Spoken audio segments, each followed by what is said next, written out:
In the medicine world, there is nothing as important as the correct diagnosis of the issue or the problem or the disease. At this stage, our biggest problem is most of us do not know the problems that we suffer as a country. Oh, sorry. Most of us do not know the problems that we suffer as a country. And I want to point out just a few issues that we are having as a country. We realize that in our education sector, we were losing something.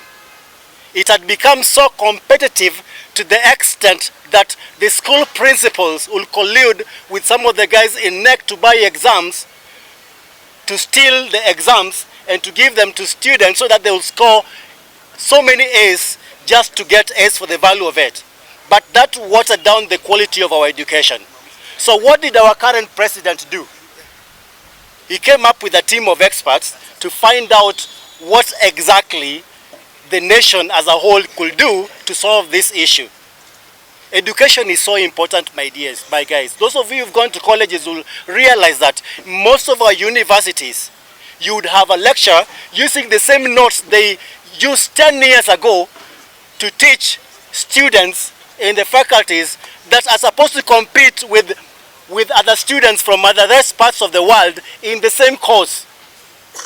We lose out on that. Another thing is, when we had an issue with NHIF, you knew the limitations that NHIF presented. Not all the citizens were covered, and a lot of us were not working. So the president, in his wisdom and consulting with other guys within his leadership, came up with SHAFE. It has not worked, let's be honest, it has not worked yet. But the principles, the policy behind it, if you're somebody who is keen enough to read, are good. Why hasn't it worked? You might ask that. There are two things that drive a country. You need funding, you need money to be able to fund every policy that you're talking about. There are two ways of getting funds. You either increase the taxation or you borrow. The other day, when President Ruto came up with a very, very well-drafted finance bill, the people came against it and we threw it out. And as a listening president, he accepted that. So where do you guys expect our president to get the money to fund the promises that he's been talking about? For you to fund promises, you need money. For you to get money, you either increase taxes or borrow. The biggest problem that we have as a country right now is the debt factor. The debt factor. The global financial institutions know this very well, and you are burdened by debt. So he who pays the piper calls the shots. So we have to pay the debts. How do we pay the debts? If we do not take ourselves away from this debt embargo that we are in as a country, we are going to be in circles with all our problems. Why?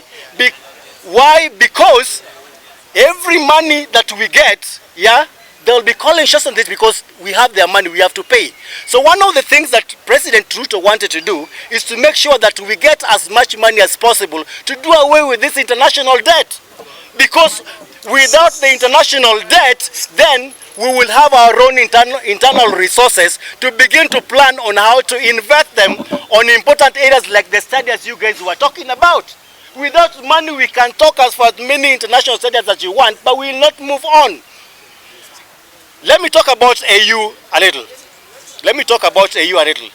For those of you who are married, even in your houses, you have problems.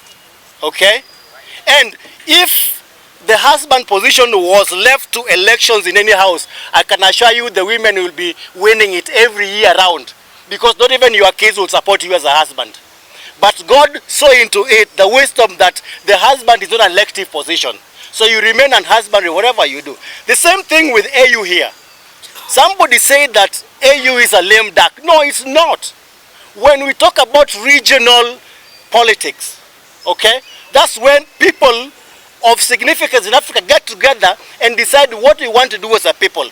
Wouldn't you want one of our sons to sit down in the same committee and clear out the issues that we have as a nation? Obviously, the answer is yes. And if you're waiting for you to be called to line up to be able to vote for Raila in the AU, you will wait forever. It will never come. The presidents, in their own wisdom, know how to go through the elections. And you could see when he was launching his manifesto, the president that accompanied him. If you're still here thinking and praying that Raila will fail, you need to decide which God you are praying to. Because the one that we know already has it endorsed. Now, slightly, let me talk about global politics. I mentioned it a bit when I talked about the debts. There are issues beyond the control of President Dr. William Samoei Ruto. It is the world of politics. It's called the New World Order. When Bill Gates says a cow produces more toxic substances, than the total number of cars within a vicinity, there's a reason he says that. And the reason he says that is they have a global agenda, okay? Yes, that is a global agenda. And now I will ask you one thing, guys. Let's be honest with ourselves. Let's be honest. The world is much bigger than Kenya as a nation. The world players are much stronger in terms of the economic muscles than Kenya. What do you expect President Ruto as one president to do to counter the entire New World Order that has been... No, wait. I will give you your time to come. Yes. You will come here. The same uhuru, see, the same uhuru that you are saying rejected the New World Order. Is that I do not want to talk ill of somebody who's already retired. I mean, God save him. The world order is bigger than President Samoei Ruto. And there are things he cannot go. What Ruto can do for this country is to bring out the new policies like the SHIF, like the new funding model. Most of you guys will say the new funding model is not working well.